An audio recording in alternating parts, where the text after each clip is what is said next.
Now, with the coming up with a problem based on an equation, we need to kind of take a look at what some of these other equations represent. The next one we're going to take a look at is one where y is isolated on the left-hand side. So this case right here, we see that y is equal to 4x minus 3. Okay. Now, the number that is in front of the x value, okay, so this could be a fraction or an integer, either or. In this case here, it is an integer, it's 4. Okay, so the number in front of the x value is the difference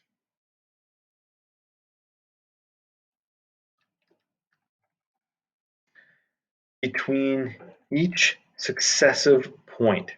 And when I say each successive point, when we think of like a table of values, if our x values are going up by 1 every single time, then the y values are going to go up by the number in front of x.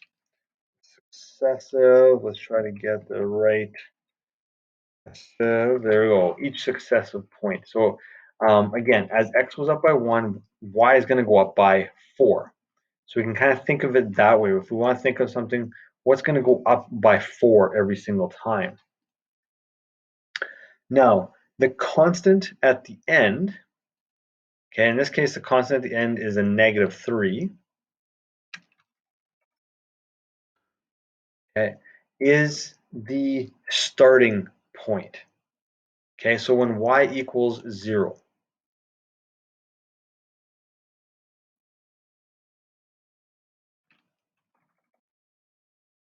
Okay, so this is our starting point.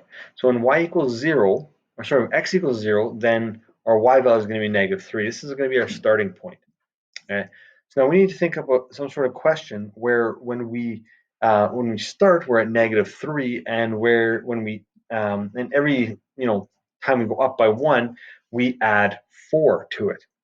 Okay, can you think of anything where that might work?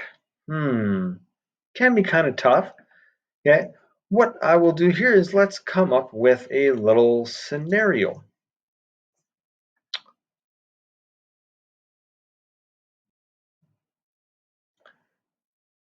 Suppose in our little scenario, you start with negative $3. You owe your parents $3 at the beginning there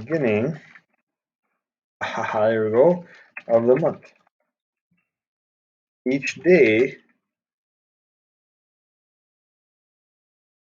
you make $4. There we go, there's our increase. We're increasing, we're going up by 4 every single day, and we're starting with owing $3. So if you owe, that's a negative, that's where we get the negative from. All right, so there's our little problem. Now we want to make sure we define our variables as we always do. And so the variables that we're going to define, x is going to be the number of days.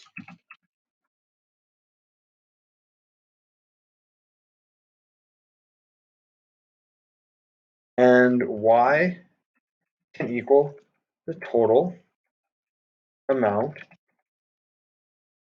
of money. There you go. So x is the number of days, y is the total amount of money. Okay. So again, our y value is dependent on x. So how much money we have is dependent on how many days we've gone through, because every day we're making an extra $4. Now after the first day, we're actually going to be above 0, so we're actually going to have $1, and then we keep going up by 4 each and every day. So that's just something to think about. We can use money in that. X can definitely be time. So in this case here, time is number of days, and you can definitely use x for that, and then y would technically be our total. So x is the number of days, and y is the total amount of money that this person will have, or that you would have. So that's a way of coming up with a question. And again, this is using something that I would call slope-intercept form. I'll also call it graphic form as well as we move later on. But that is just a different way of looking at a question.